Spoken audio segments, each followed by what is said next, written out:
నమస్కారం, welcome to Sakshi TV news. ముందుగా headlines.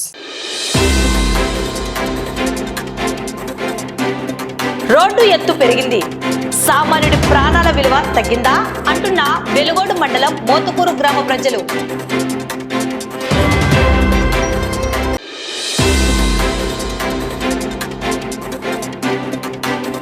Nandyal RTC bus stand కు వృద్ధులు, దివ్యాంగుల సౌకర్యార్థం వీల్ చైర్ అందజేసిన లయన్స్ క్లబ్ ప్రతినిధులు.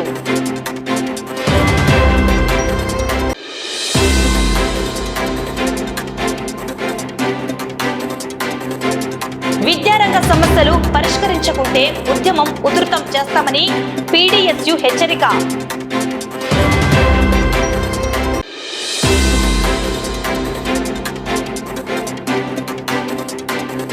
నంద్యాల కలెక్టరేట్ లో ఘనంగా అల్లూరి సీతారామరాజు 129వ జయంతి వేడుకలు.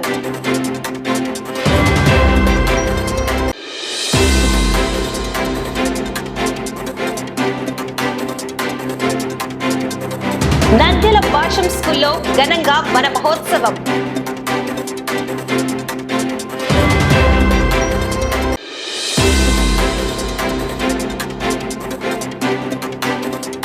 ప్రాంతీయ వ్యవసాయ కేంద్రం ఆధ్వర్యంలో ఎల్నినో ప్రభావం, ప్రత్యామ్నాయ పంటలపై అవగాహన.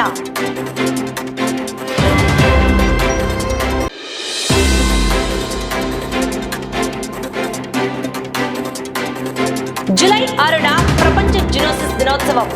జిల్లా వ్యాప్తంగా పశుసంవర్ధక శాఖ ఆధ్వర్యంలో ఉచిత వ్యాక్సినేషన్.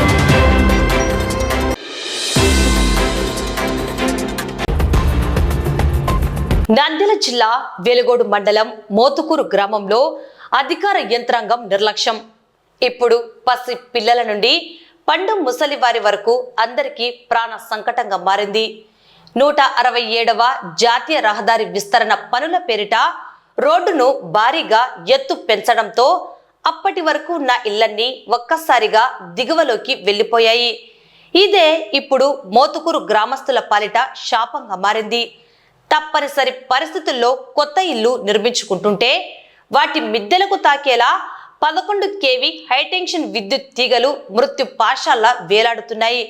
మిద్దెపైకి అడుగు పెట్టాలన్నా, చిన్నపిల్లలు పైకి వెళ్లాలన్నా గ్రామస్తులు వణికిపోతున్నారు. మరెంతమంది ప్రాణాలు బలైతే కానీ అధికారులు నిద్రలేస్తారు? మొన్ననే ఇల్లు నిర్మిస్తున్న ఓ భవన నిర్మాణ కార్మికుడు ఇదే 11 kV విద్యుత్ తీగలు తగిలి అక్కడికక్కడే ప్రాణాలు కోల్పోయాడు. ఆ కుటుంబానికి యజమాని 4 లక్షల పరిహారం ఇచ్చి ఆదుకున్నా పోయిన ప్రాణం తిరిగి వస్తుందా? ఈ దారుణ ఘటన తర్వాత ఊర్లోకి రావడానికి భవన నిర్మాణ కార్మికులు భయపడుతున్నారు. ఇటు ఖరీఫ్ సీజన్ మొదలైంది, వర్షాలు కురుస్తున్నాయి. పొలాలకు వెళ్దామన్నా, ఇంట్లో ప్రశాంతంగా ఉందామన్నా ఎప్పుడు ఏ ప్రమాదం ముంచుకొస్తుందోనని రైతులు, మహిళలు గుండెలు చేతుల్లో పెట్టుకుని బ్రతుకుతున్నారు. వెలుగోడు విద్యుత్ శాఖ ఏఈ, ఏడీఈ అధికారులకు 3-4 నెలలుగా మొరపెట్టుకుంటున్నా చేస్తాం చూస్తాం అనే కాలయాపన సమాధానాలే తప్ప ఒక్క అడుగు కూడా ముందుకు పడలేదు. మోతుకూరు ప్రజల ప్రాణాలతో చెలగాటమాడుతున్న ఈ ఘోర సమస్యపై నంద్యాల జిల్లా కలెక్టర్, విద్యుత్ శాఖ ఉన్నతాధికారులు తక్షణమే స్పందించాలి. ఆ 11 kV లైన్లను వెంటనే సురక్షిత ప్రాంతానికి మార్చాలి. లేని పక్షంలో సమస్య పరిష్కారం అయ్యేంత వరకు ప్రజాస్వామ్య పద్ధతిలో పెద్ద ఎత్తున పోరాటం చేస్తామని మోతుకూరు గ్రామస్తులు హెచ్చరిస్తున్నారు. ఇంటి పక్కనే ఇంట్లో మిద్దె కట్టుకుంటుంటే పిల్లోడు 4 లక్షల రూపాయలు కట్టించాను సార్. పోలీస్ స్టేషన్ పోతే కూడా డబ్బులు కట్టాలంటున్నారు సార్. మిద్దెలకు జరిగే సార్, మిద్దె కట్టుకుంటేనే చనిపోయినారు సార్. కరెంట్ తగలేదు సార్, మెయిన్ లైన్ సార్, అది మెయిన్ లైన్ సార్. అది ఇంకా తీయనికి లేదు, కట్టడానికి లేదు, ఉండడానికి కూడా ఇబ్బంది అయింది సార్. మిద్దెలు ఎక్కాలనే కష్టం, కింద ఉండాలనే కష్టం. ఏ సార్ ఎన్ని మాటలు చెప్పినా కూడా చిద్దమ్మ అద్దమ్మ అంటున్నాడే గాని వచ్చి మాకు ఏదన్నా ఉపకారం చేస్తామని ఆలోచన లేదు సార్. మాకు ఇప్పుడు 3 నెలలు 4 నెలలు కావస్తుంది, ఏదన్నా కూడా ఆలోచన చేయడమే లేదు సార్. మాకు ఏదో ఒకటి న్యాయం చేయాలి సార్. అంటే మాకు ఈ కరెంటు తీగలు తీసేయాలా, అందరికీ కలెక్టర్ కానీ ఎవరికైనా కానీ మీకు కానీ ఏకి కానీ అందరికీ నమస్కారం చేసి చెప్తాను సార్. మాకు కొంచెం దయించి మా మీద దయించి తీసేయాలి సార్. చాలా పెద్దోళ్ళు ఉంటారు, ఎక్కాలన్నీ కష్టమైపోయింది, తీసేయాలా సార్. మాకు అధికారులు చెప్పినా కానీ లెక్క చేయడంలే, పట్టించుకోవడంలే సార్. విద్యుత్ అధికారులు ఏమంటున్నారు? ఇప్పుడు అడిగినారా? లెక్క చేయడంలే సార్, పట్టించుకోవడంలే. అడిగినా కానీ కలపడంలే. ఎన్నాళ్ళన్నట్లు ఉండాలా మేము? కట్టించుకోనీకే లేదు, ఉండనీకే లేదు. మాకు డబ్బు కట్టాలన్నా మేము ఎన్నింటి తెచ్చి కట్టాలా? ఎన్నింటి చేయాలా సార్? ఎన్ను మీ తెలిమిన లేకుండా న్యాయం చేయాలా సార్? తొలగించండి. మూతూరు మాకు ఈ రోడ్డు వేసినప్పటి నుండి మాకు ఇది ప్రాబ్లం వస్తుంది. మేము అప్పుడు లేకుంటే కిందనే ఉన్నాము. ఈ రోడ్డు వేసినప్పుడు పైకి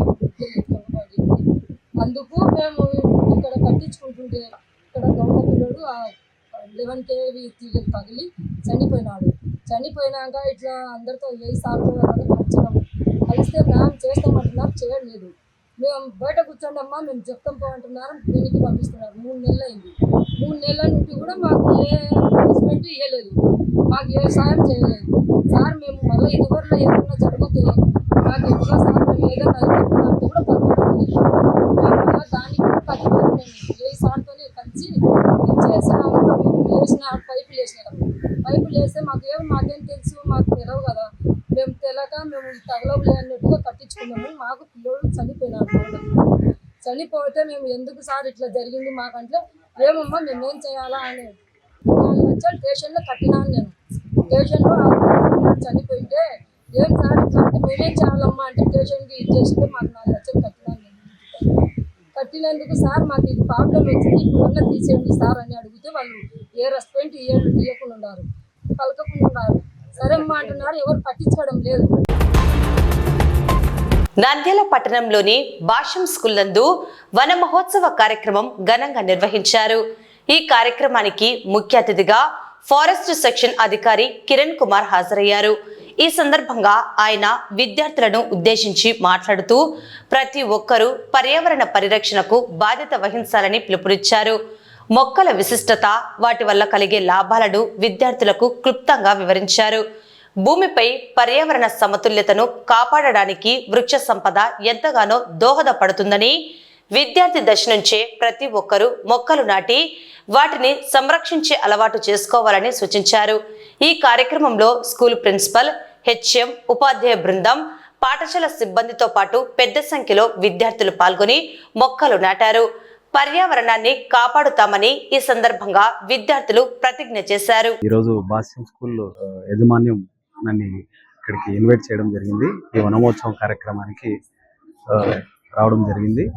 ఇందులో ఈ మొక్కల గురించి ప్రాముఖ్యత, వాటి యొక్క విశిష్టత, వాటి యొక్క లాభాలు, వాతావరణ సమతుల్యత గురించి వివరించడం జరిగింది. ఈ ప్రతి ఏటా ఈ స్కూళ్ళు ఇలాంటి కార్యక్రమాలు చేస్తూ ఉన్నారు. 34 yearsగా చేస్తున్నారని తెలిసింది. ఇలాంటి కార్యక్రమాలు ఎన్నో చేయాలని కోరుకుంటూ నాకు ఈ అవకాశం ఇచ్చినటువంటి భాష్యం స్కూల్ యాజమాన్యానికి కృతజ్ఞతలు తెలుపుకుంటూ ధన్యవాదాలు. అందరికీ నమస్కారం. ఈరోజు భాష్యం నంద్యాల బ్రాంచ్లో వనమహోత్సవ కార్యక్రమాన్ని ఏర్పాటు చేయడం జరిగింది.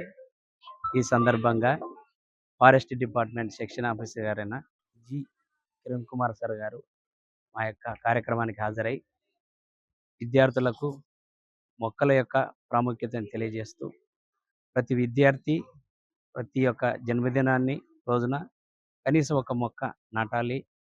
అదేవిధంగా ఆ యొక్క పర్యావరణాన్ని పరిరక్షించే విధంగా ప్రతి ఒక్క విద్యార్థి కృషి చేయాలని తెలియజేయడం జరిగింది. అలాగే మా యొక్క యాజమాన్యం కూడా ప్రతి సంవత్సరము ఈ వనమహోత్సవ కార్యక్రమాన్ని ఏర్పాటు చేసి ర్యాలీగా ఏర్పాటు చేసి మా యొక్క సొసైటీకి మా వంతు సహాయ సహకారాలు చేయడానికి ఎల్లప్పుడూ కృషి చేస్తున్నాను. జూలై 6న ప్రపంచ జునోసిస్ దినోత్సవాన్ని పురస్కరించుకొని నంద్యాల జిల్లా పశుసంవర్ధక శాఖ కీలక నిర్ణయం తీసుకుంది. జిల్లా వ్యాప్తంగా పెంపుడు జంతువులకు ఉచితంగా యాంటీ రేబిస్ వ్యాక్సిన్లు వేయనున్నట్లు అధికారులు ప్రకటించారు.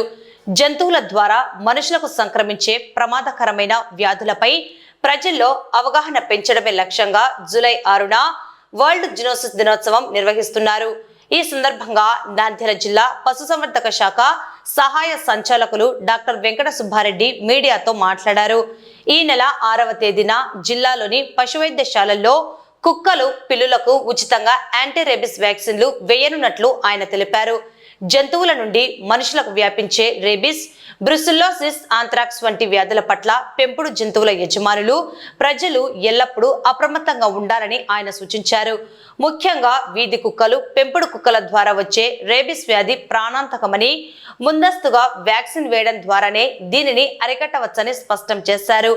జిల్లాలోని కుక్కలు, పిల్లుల యజమానులందరూ ఈ ఉచిత వ్యాక్సినేషన్ సదుపాయాన్ని సద్వినియోగం చేసుకోవాలని డాక్టర్ వెంకట సుబ్బారెడ్డి కోరారు. నా పేరు డాక్టర్ ఎస్సి వెంకట సుబ్బారెడ్డి. నేను సహాయ సంచాలకులు ప్రాంతీయ పశు వైద్యశాల నంద్యాల నందు విధులు నిర్వహిస్తున్నాను.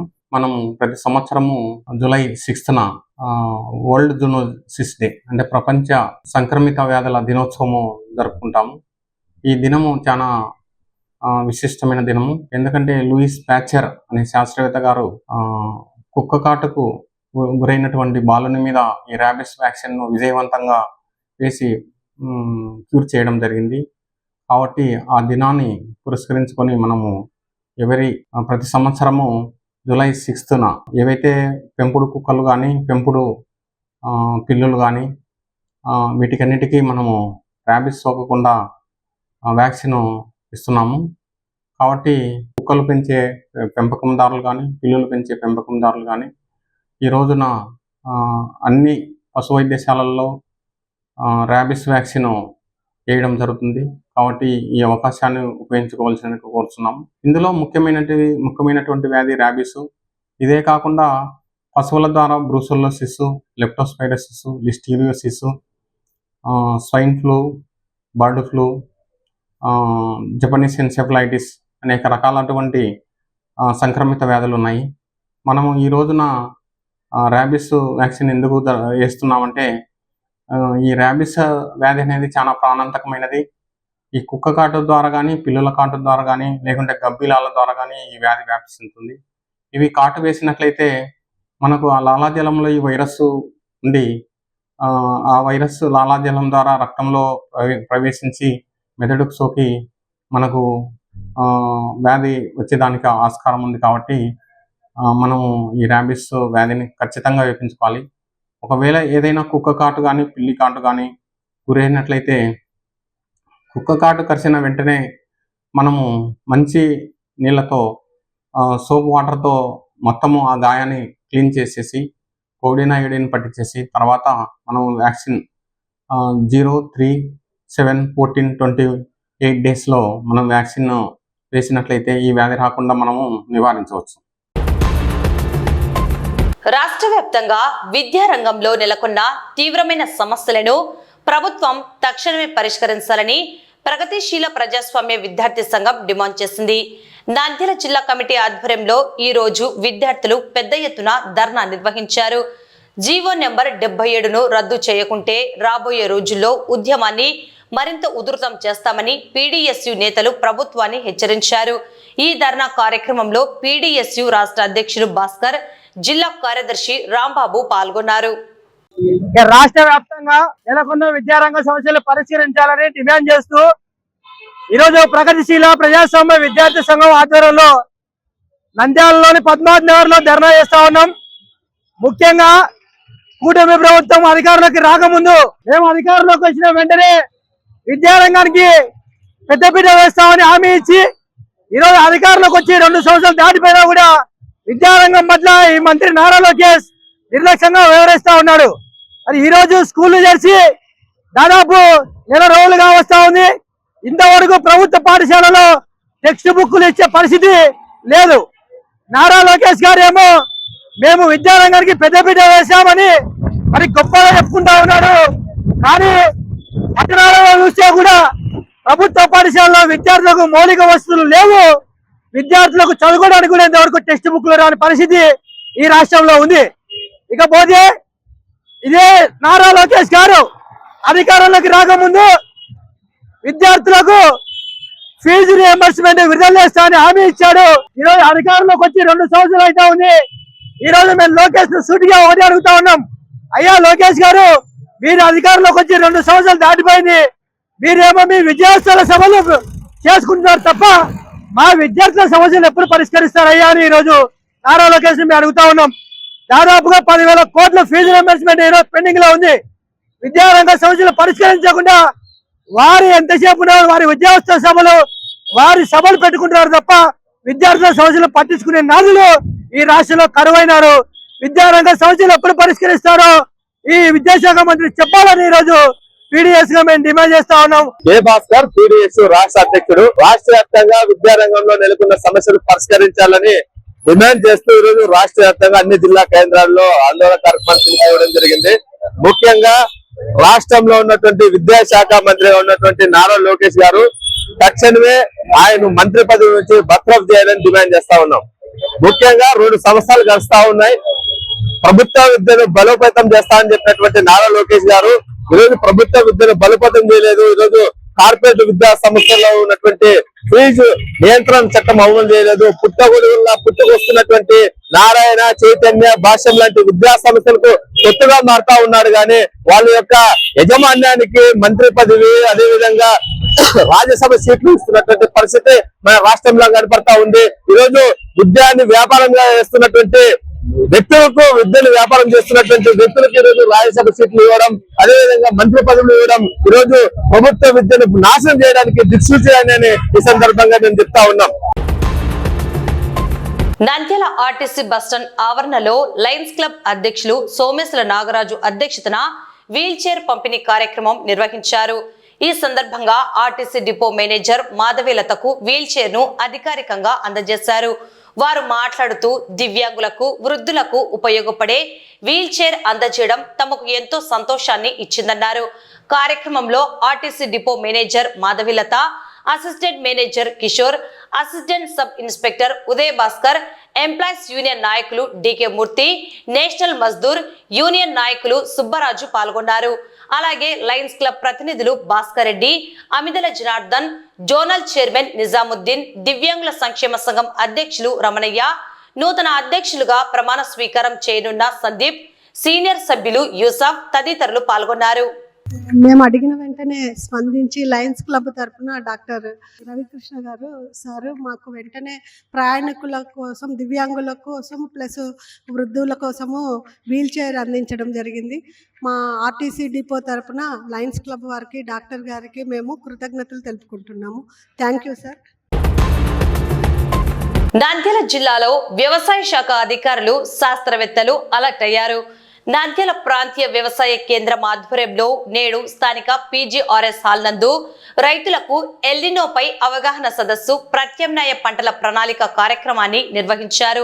సాధారణంగా ఖరీఫ్ సీజన్లో మన రైతులు నైరుతి రుతుపవనాలపై ఆధారపడి వ్యవసాయం చేస్తుంటారని, అయితే ఈసారి రుతుపవనాలపై ఎల్నినో తీవ్ర ప్రభావం చూపిస్తోందని శాస్త్రవేత్తలు ఆందోళన వ్యక్తం చేశారు. ఎల్నినో కారణంగా వర్షాలు సకాలంలో పడకపోయినా, వర్షాభావ పరిస్థితులు ఎదురైనా రైతులు నష్టపోకుండా ఉండేందుకు ముందస్తు చర్యలు చేపట్టామన్నారు. ఇటువంటి క్లిష్ట పరిస్థితులను ఎదుర్కొనేందుకు వ్యవసాయ శాఖ అధికారులు, శాస్త్రవేత్తలు సంయుక్తంగా ప్రత్యామ్నాయ పంటల ప్రణాళికను సిద్ధం చేశారు. తక్కువ నీటితో తక్కువ కాలంలో చేతికొచ్చే పంటలను ఎంచుకోవాలని సదస్సులో రైతులకు శాస్త్రవేత్తలు దిశానిర్దేశం చేశారు. రైతులంతా ఈ ప్రణాళికను ఉపయోగించుకొని నష్టాల బారిన పడకుండా జాగ్రత్తలు వహించాలని వ్యవసాయ అధికారులు కోరారు. ఈ ప్రోగ్రాం ముఖ్యంగా 2 జిల్లాల వాళ్ళని పిలిచాం. 2 zones, southern zone and also stage rainfall zone. మీకు అందరికీ తెలిసిన విషయమే, రాయలసీమ అంటే ఏదో విధంగా కరువు ఎప్పుడో ఒకసారి మన వెనకనే ఉంటుంది. ఈ కరువు పరిస్థితులు వస్తే ఎలా ఎదుర్కోవాలి, ఎలాంటి సూచనలు పాటించాలి, ఎక్కడ కూడా రైతుకి మనకు వెన్నుదన్నుగానే ఉంటూ రైతుకు ఆదాయం వచ్చేట్లుగానే చెయ్యాలి అన్నది ఈ ముఖ్య ఉద్దేశం. ఈ మధ్య కాలంలో ఎల్లిలోను అంటున్నాం. అంటే సాధారణంగా మనకందరికీ తెలిసింది కరువు అంటాం, వర్షాభావ పరిస్థితులు అంటాం. ఇలాంటి పరిస్థితుల్లో ఎలాంటి పద్ధతులు చేపట్టాలి, శాస్త్రవేత్తలుగా మనమే కాదు, మేము క్రీడా నుండి కూడా ఒక సైంటిస్ట్ ని ఇక్కడ చర్చా వేదిక పైన ఆహ్వానించాం. మనమందరూ కలిసి ఎలాంటి ప్రాబ్లమ్స్ ఉన్నాయి, దానికంటూ ఒక సమస్య ఆత్మకంగా మనం ఆలోచించి దానికి పరిపూర్వకంగా ఒక ఆన్సర్ ఇవ్వాలనే స్టేజ్ లో మనం రావాలని చెప్పి ఈ రోజు ఈ వర్క్ షాప్ నిర్వహించడం జరుగుతుంది. రైతులను మేము ఇక్కడ ఆహ్వానించడం జరిగింది. ఎందుకంటే పొలంలో కష్టపడే వ్యక్తి ఎవరు అంటే రైతు. సాధక బాధకాలన్నీ వాళ్ళకు శాస్త్రవేత్త కన్నా వాళ్ళకి ఎక్కువగా తెలుస్తాయి. ఈ పరిస్థితుల్లో ఎలాంటి పంటలు మనం ఎన్నుకోవాలి, ఆ పంటలలో కూడా ఎలాంటి విత్తనాలు ఎన్నుకోవాలి, వాటిని ఎక్కడ దొరుకుతాయి, ఎప్పుడు వేసుకోవాలి, ఎలాంటి బెట్ట పరిస్థితులు వస్తే ఎలా మనం ముందుకెళ్ళాలి అన్నదే ముఖ్యమైన చర్చా అంశంగా మనం తీసుకోవడం జరిగింది. ముఖ్యంగా ఈ ఎల్నినో లానినో అని 2 పదాలు వినుంటారు మీరు ప్రస్తుత కాలంలో. ఈ 2 కూడా జంట పదాల్లాగా అనిపించే 2 వ్యతిరేక మీనింగ్ ఇచ్చే పదాలు, ఎల్నినో లానినో అని. ఎల్నినో అంటే వర్షాభావ పరిస్థితులు వచ్చే పరిస్థితి, లానినో అంటే అధిక వర్షాలు వచ్చే పరిస్థితి. ఎల్నినో అంటే మొట్టమొదటిగా పసిఫిక్ మహాసముద్రంలో సముద్ర జలాల మీద ఉష్ణోగ్రత పెరిగి ఆ వాయువులు భూ ఉపరితలం మీదకి వచ్చినందు మూలంగా ఏర్పడే ఒక పరిస్థితిని ఎల్నినో అంటారు. దీని మూలంగా ఏమవుతుందంటే నైరుతి ఋతుపవనాల మీద ప్రభావం చూపిస్తుంది. మనకు 70% వర్షపాతం కూడా నైరుతి ఋతుపవనాల మీద ఆధారపడి ఉంటాం. ఖరీఫ్ కాలంలో అంటే జూన్ నుంచి సెప్టెంబర్ వరకు ఒక 4 నెలలు సౌత్ వెస్ట్ మాన్సూన్ అంటే నైరుతి ఋతుపవనాల మీద ఆధారపడి మనం పంటలు పండించుకుంటూ ఉంటాం. వర్షాధార పంటలు అయితే కానీ, ఇరిగేటెడ్ డ్రై క్రాప్స్ అయితే కానీ, ఇవన్నీ కూడా దీని మీద ఆధారపడి మనం పంటలు సాగిస్తూ ఉంటాం అన్నమాట. అలాంటి నైరుతి ఋతుపవనాల మీద ఎల్నినో ప్రభావం మూలంగా వర్షపాతం తగ్గి, లేకపోతే డిస్ట్రిబ్యూషన్ తగ్గి, పంటల గ్రోత్ మీద కానీ దిగుబడి మీద కానీ ప్రభావం చూపిస్తుంది అనమాట. అలాంటి పరిస్థితిని మనం ఎలా ఎదుర్కోవాలి అనే కంటెక్స్ట్ లో ఈ వర్క్షాప్, ఎల్నినో వర్క్షాప్ ఏర్పాటు చేయడం జరిగింది. మన్యం వీరుడు విప్లవ జ్యోతి అల్లూరి సీతారామరాజుని ప్రతి ఒక్కరూ ఆదర్శంగా తీసుకొని ఆయన బాటలో నడవాలని నంద్యాల జిల్లా టూరిజం అధికారిని విజయలక్ష్మి పిలుపునిచ్చారు. శనివారం నంద్యాల కలెక్టరేట్ లోని వీడియో కాన్ఫరెన్స్ హాల్ నందు మన్యం వీరుడు అల్లూరి సీతారామరాజు 129వ జయంతి వేడుకలను ఘనంగా నిర్వహించారు. ఈ సందర్భంగా అల్లూరి చిత్రపటానికి పూలమాలలు వేసి ఘనంగా నివాళులు అర్పించారు. అనంతరం జిల్లా టూరిజం అధికారిని విజయలక్ష్మి మాట్లాడుతూ భారత స్వాతంత్ర మహాసంగ్రామంలో అల్లూరి ఒక మహోజ్వల శక్తిగా వెలుగొందారని కొనియాడారు. చిన్న వయసులోనే తండ్రిని కోల్పోయినా ముక్కోవని ధైర్యంతో ఆయుర్వేదం, హఠయోగం, జ్యోతిష్యం వంటి విద్యలను అభ్యసించారన్నారు. మన్యం ప్రాంతంలో తెల్లదొరల చేతిలో అన్యాయానికి దోపిడీకి గురవుతున్న గిరిజనులకు అండగా నిలిచి బ్రిటిష్ సామ్రాజ్యాన్ని గడగడలాడించిన మహావీరుడు అల్లూరి అని గుర్తు చేశారు. అల్లూరి మన తెలుగువాడిగా పుట్టడం మనందరికీ గర్వకారణమని, కేవలం 27 ఏళ్ల ప్రాయంలోనే దేశం కోసం ఆయన చేసిన త్యాగం వెలకట్టలేనిదని అన్నారు. దేశభక్తితో ఆయన చూపిన బాటలో యువత నడవాలని ఆకాంక్షించారు. ఈ కార్యక్రమంలో కలెక్టరేట్ ఏవో సుభాకర్, కలెక్టరేట్ సిబ్బంది తదితరులు పాల్గొని అల్లూరి స్మరణలో నివాళులర్పించారు.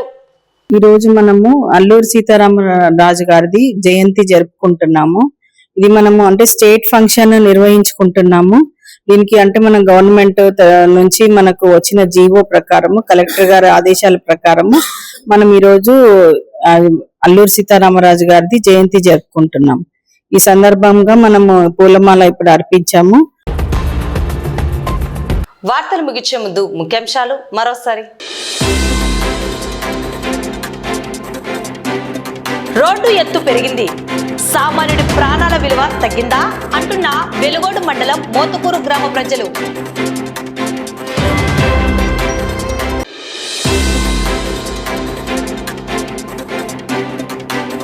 నంద్యాల ఆర్టీసీ బస్టాండ్ కు వృద్ధులు, దివ్యాంగుల సౌకర్యార్థం వీల్ చైర్ అందజేసిన లయన్స్ క్లబ్ ప్రతినిధులు.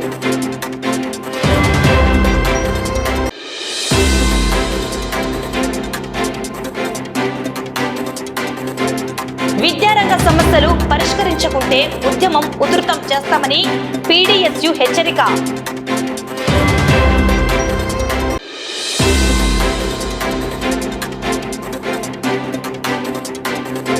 నంద్యాల కలెక్టరేట్ లో ఘనంగా అల్లూరి సీతారామరాజు 129వ జయంతి వేడుకలు.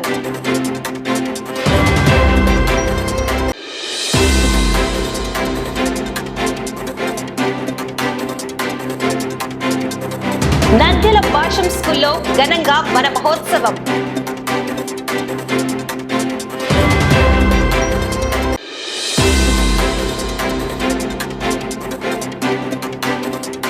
ప్రాంతీయ వ్యవసాయ కేంద్రం ఆధ్వర్యంలో ఎల్నినో ప్రభావం, ప్రత్యామ్నాయ పంటలపై అవగాహన.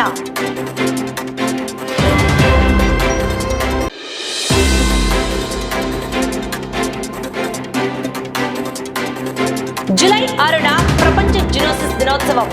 జిల్లా వ్యాప్తంగా పశుసంవర్ధక శాఖ ఆధ్వర్యంలో ఉచిత వ్యాక్సినేషన్. ఈ వార్తలు ఇంతటితో సమాప్తం. నమస్కారం.